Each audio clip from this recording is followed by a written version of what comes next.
Señor Jesús. Lectura del libro La vida y el camino para la práctica de la vida de la Iglesia, por Witness-Lee. Capítulo 2. La vida y la transformación de la Iglesia. La posición de la Iglesia. En Mateos 13, del 45 al 46, dice: También el reino de los cielos es semejante a un comerciante que busca perla fina, y habiendo hallado una perla de gran valor, fue y vendió todo lo que tenía y la compró. En Mateos 13, el Señor presentó 7 parábolas. La sexta es la parábola acerca de la perla de gran precio.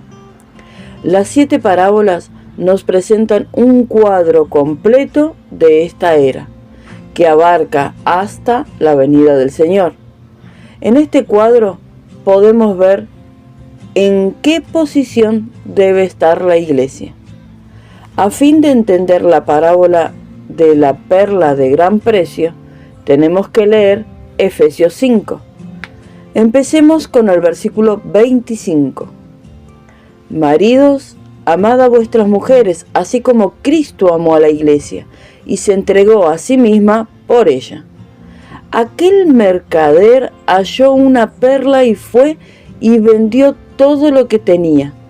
Este comerciante representa a Cristo, quien amó a la Iglesia y se entregó a sí mismo por ella. El versículo 26 añade: para santificarla, purificándola por el lavamiento del agua en la palabra.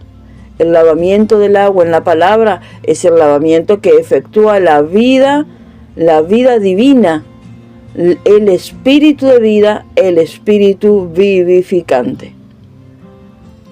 Luego, los versículos 27 al 32 dicen: a fin de presentársela a sí mismo una iglesia gloriosa, que no tuviese mancha ni arruga ni cosa semejante, sino que fuese santa y sin defecto. Así también los maridos deben amar a sus propias mujeres como a sus mismos cuerpos. El que ama a su mujer, a sí mismo se ama. Pues nadie aborreció jamás su propia carne, sino que la sustenta y la cuida con ternura, como también Cristo a la Iglesia, porque somos miembros de su cuerpo. Por esto dejará el hombre a su padre y a su madre y se unirá a su mujer, y los dos serán una sola carne. Grande es este misterio, mas yo digo esto respecto de Cristo y de la Iglesia. Esta porción de la palabra nos ayuda a ver la perla de gran precio por la cual el Señor dio todo lo que tenía. La perla de gran precio se refiere a la Iglesia. A los ojos del Señor, la Iglesia es una perla de gran valor. Deseo recordarles los 11 puntos que vimos en el capítulo anterior. Primero, en el Antiguo Testamento había 7 cosas: el hombre, la esposa, la casa, el tabernáculo, el templo, la ciudad y el ejército. Luego, en el Nuevo Testamento hay 4: el cuerpo, la plenitud, el vaso y el candelero. Por último, la Nueva Jerusalén es la 12ª cosa. Toda la Biblia es una crónica de estas 12 cosas. Inclusive, estas 11 cosas sumadas equivalen a la 12ª de la lista, la Nueva Jerusalén. La Nueva Jerusalén es la máxima consumación de los 11 puntos. Es el punto que lo incluye todo. Por supuesto, las Escrituras, en su totalidad, hablan de Cristo como corporificación del Dios triuno, Colosenses 2:9. No hay duda al respecto. Este libro divino y celestial nos presenta una revelación completa del Dios triuno. Nos dice que el Padre es la fuente, que el Hijo es la corporificación y la expresión del Padre, y que el Espíritu es la transmisión del Hijo, la comunión con el Padre que el Padre tiene en el Hijo. Nos revela que el Dios triuno es vida para nosotros. Necesitamos toda nuestra vida y la eternidad misma para conocer y experimentar al Dios triuno, para experimentar a Dios en Cristo como el Espíritu que es vida y lo es todo para nosotros. Sin embargo, tenemos que comprender que para experimentar completamente al Dios triuno necesitamos la iglesia.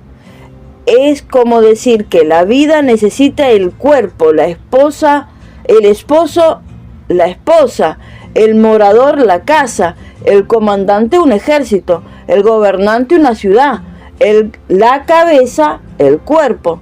La realidad necesita la plenitud, el contenido necesita un recipiente y la lámpara necesita el candelero. En el universo todas las cosas están diseñadas por pares. Tenemos el cielo y la tierra. Existen hombres y mujeres. Todo tiene as y en vez. Existen la cabeza y el cuerpo, los amos y los esclavos, los padres y los hijos, etc. Todas las cosas que hay en el universo siempre tienen dos lados. Lo que quiero decir es lo siguiente. El problema que tenemos hoy no tiene que ver con el Dios triuno ni con Cristo. El problema que tenemos hoy se relaciona con la iglesia. El problema actual no es la cabeza, sino el cuerpo. Con relación a Cristo como esposo divino, eterno y celestial, no hay problema. Pero, ¿qué podemos decir de la iglesia, la esposa? No hay problema con Cristo, la cabeza, pero ¿qué diremos de la iglesia, su cuerpo? No hay ningún problema con el Dios triuno, el morador, pero ¿qué podemos decir de la iglesia, la casa? Hasta podríamos preguntar, ¿dónde está la casa? Si uno lee las Escrituras exhaustivamente, desde el comienzo hasta el final, verá que el Dios triuno está haciendo lo posible por obtener algo para sí.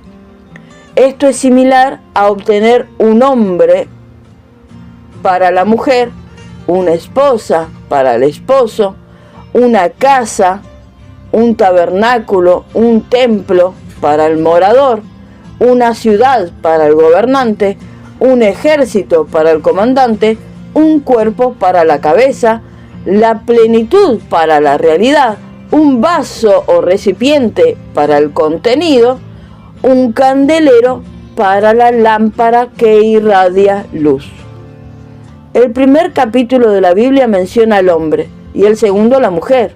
La sección que va desde el tercer capítulo hasta el comienzo del segundo libro de Éxodo habla de la casa. Luego, todos los libros incluidos entre Éxodo a Crónicas tratan del tabernáculo. La sección que va desde Crónicas hasta Malaquías tiene que ver con la ciudad, incluyendo el templo y el ejército. Esto abarca los 39 libros del Antiguo Testamento. Si usted desea entender el Antiguo Testamento, debe tener un entendimiento completo de estas 7 cosas: el hombre, la esposa, la casa, el tabernáculo, el templo, el ejército y la ciudad. Luego, en el Nuevo Testamento se mencionan 4 cosas: el cuerpo de Cristo, la plenitud, el vaso y el candelero. Por último, los 7 puntos mencionados del Antiguo Testamento junto con los 4 del Nuevo Testamento equivalen a la Nueva Jerusalén. Esto comprende toda la Biblia. La intención de Satanás.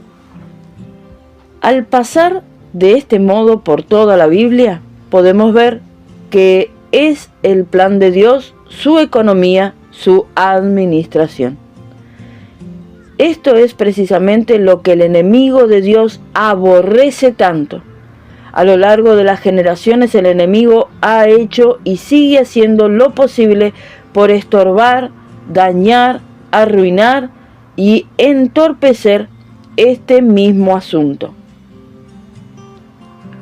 Lo que Satanás y el enemigo de Dios ha estado haciendo siempre consta de dos cosas.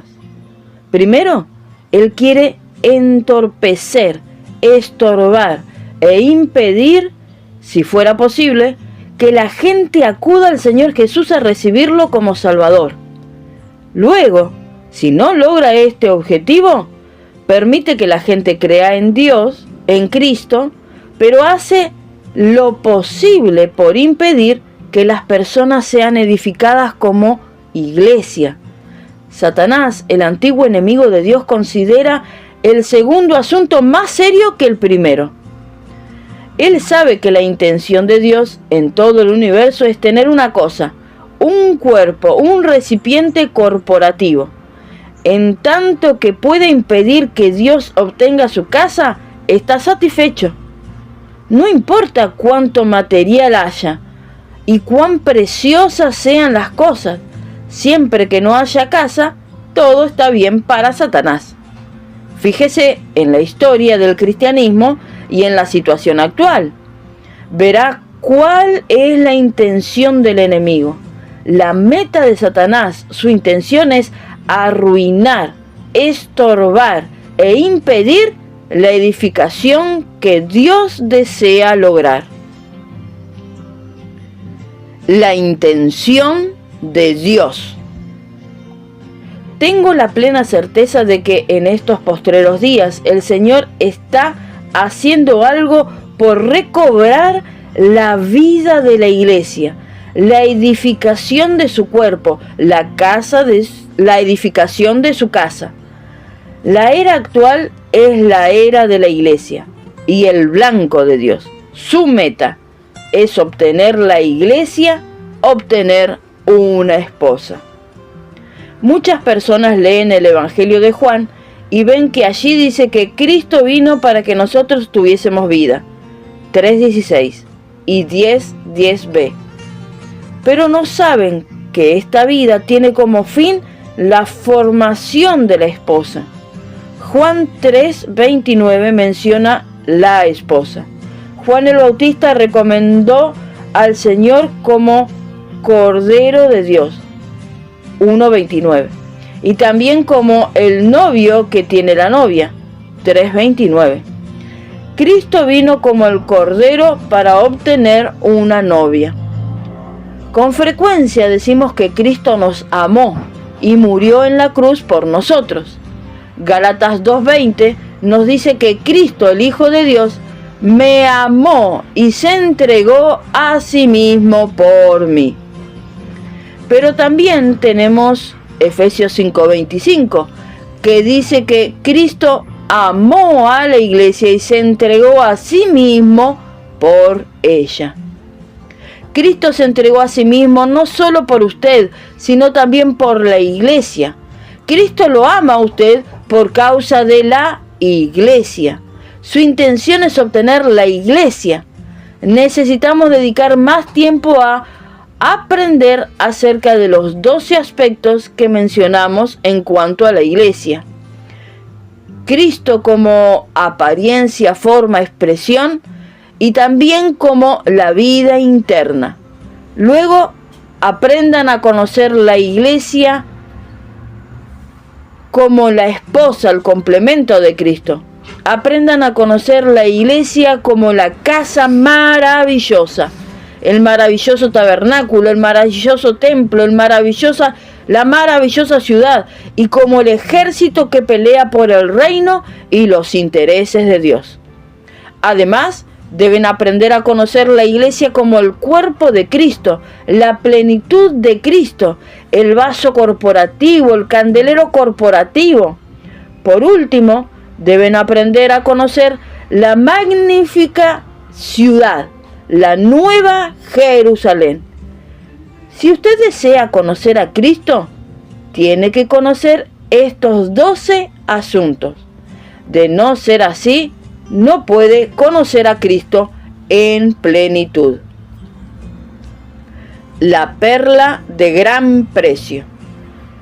En este capítulo tengo la carga de compartir con ustedes acerca de la iglesia vista desde otro ángulo. ¿Sabía usted que a los ojos del Señor la iglesia es una perla? Como mencioné al comienzo de este capítulo, el Señor comparó la iglesia con una perla. Mateo 13, 46. Una perla es algo transformado que vive en las aguas de la muerte. No es algo que Dios haya creado en el estado en que está. Esto indica que la iglesia no es algo natural, no estaba presente en la creación. La iglesia es algo transformado que está en las aguas de la muerte. La transformación de la iglesia está relacionada con la vida.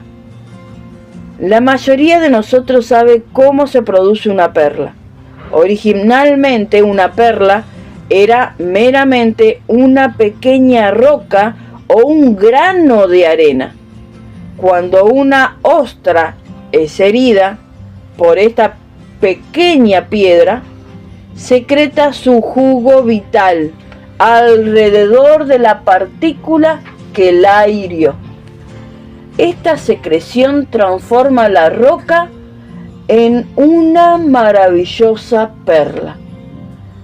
Esta también es la historia de la manera en que se produce la iglesia. Cristo vino al mundo que estaba lleno de muerte y fue herido por los pecadores. Él secretó su jugo vital alrededor de los pecadores para hacer de ellos una perla de gran precio, o sea, la iglesia. Amén, Señor Jesús. Las parábolas de Mateo 13. Quisiera recordarles las parábolas del capítulo 13 de Mateo. La primera de ellas es la parábola del sembrador que salió a sembrar la semilla. Versículos 3 al 8 y del 19 al 23. Este sembrador es Cristo mismo, quien viene a sembrar su vida como semilla en nosotros. La segunda parábola es de la cizaña, el trigo falso, versículos 24 al 30. El Señor vino a sembrar la buena semilla con la intención de producir trigo, pero el enemigo del Señor sembró cizaña en el campo. Esta cizaña creció como trigo falso.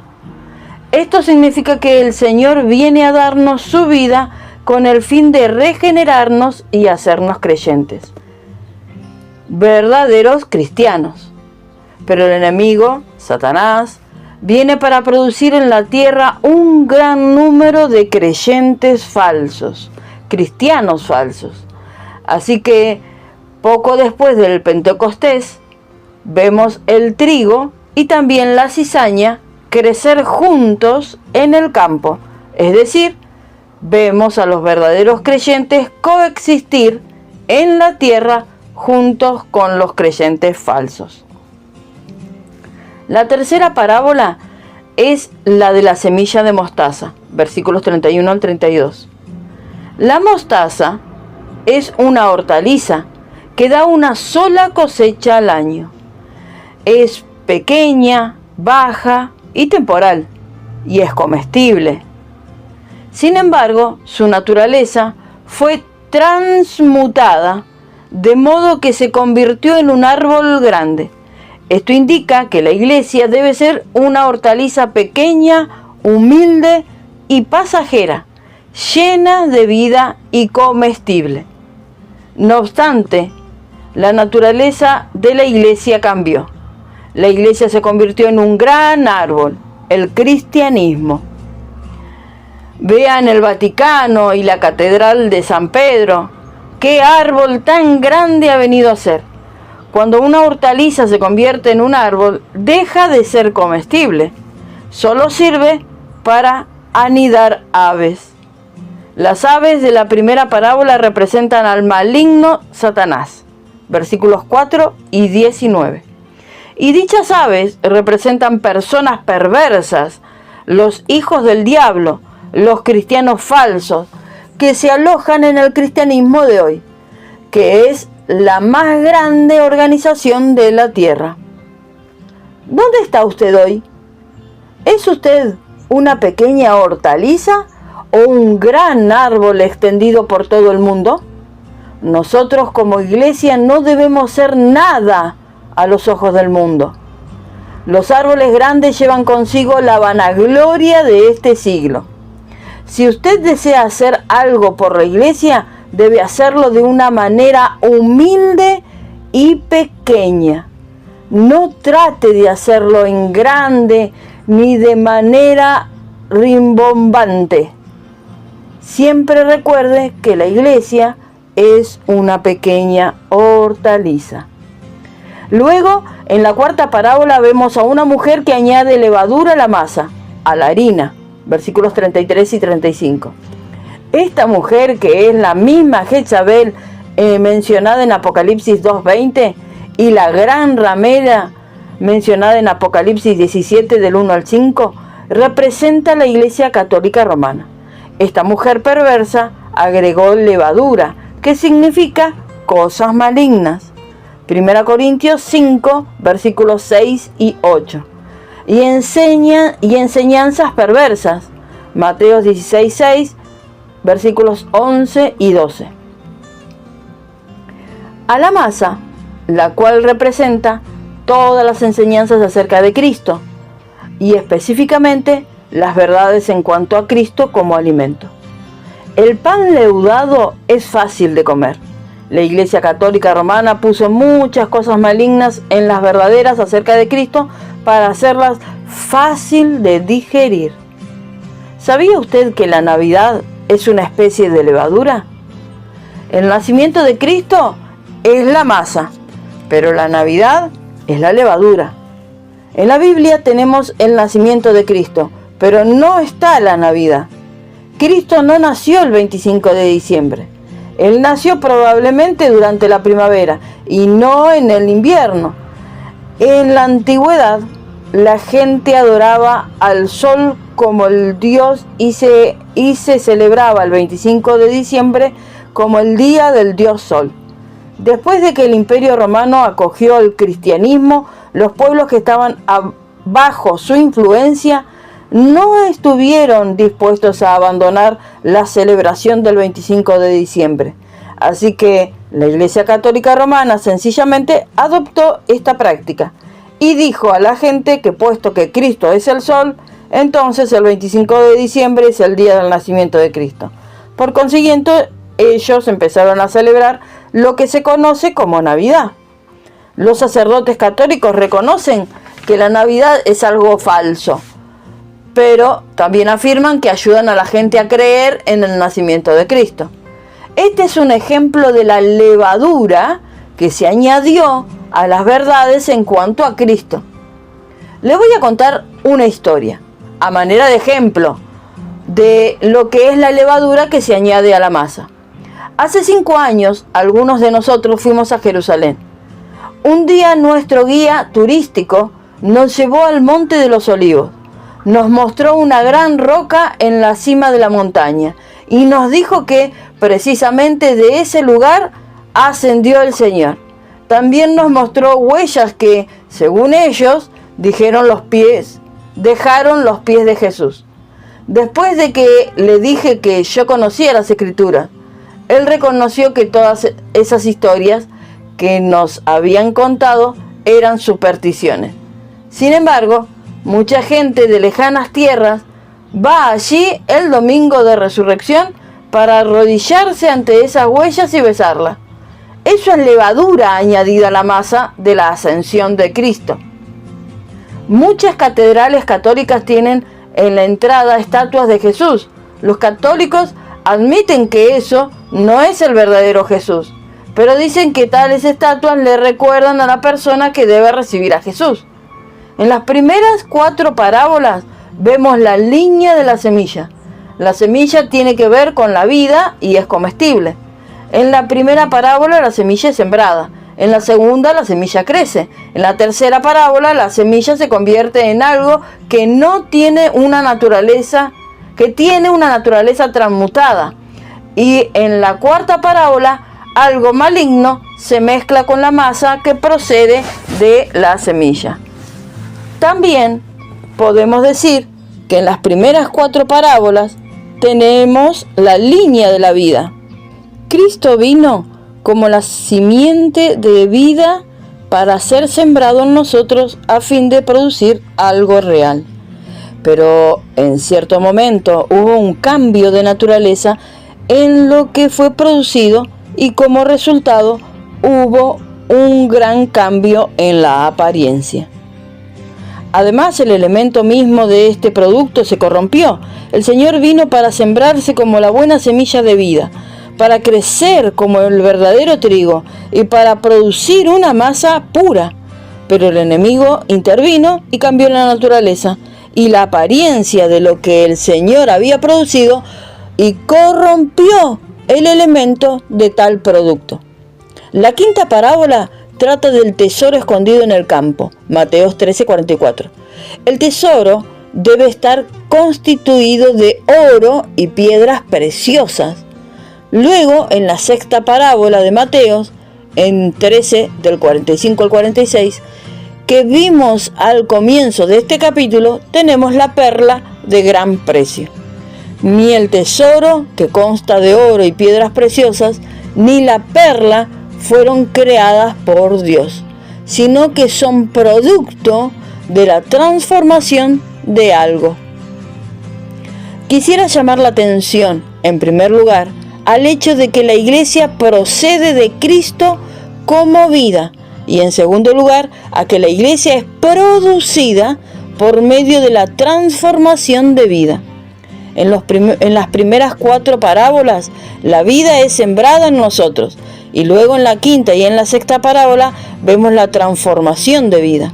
Ahora puede entender por qué en la Nueva Jerusalén la ciudad misma es de oro, las puertas son de perlas, los cimientos y los muros están hechos de piedras preciosas.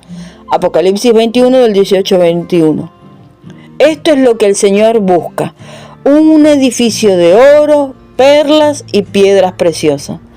Oro al Señor estos días y le pido que nos conceda la gracia de ver cuál es su intención, su deseo y su meta. Si ustedes desean practicar la vida de la iglesia, deben tener un entendimiento claro de todas estas parábolas en cuanto a la iglesia. En síntesis, Cristo como la simiente de vida es sembrado en nosotros para que en vida seamos transformados. No tenemos nada que ver con el gran árbol ni con la levadura. Hoy estamos bajo la transformación de la vida para llegar a ser oro, piedras preciosas y hermosas perlas como materiales para el edificio de Dios.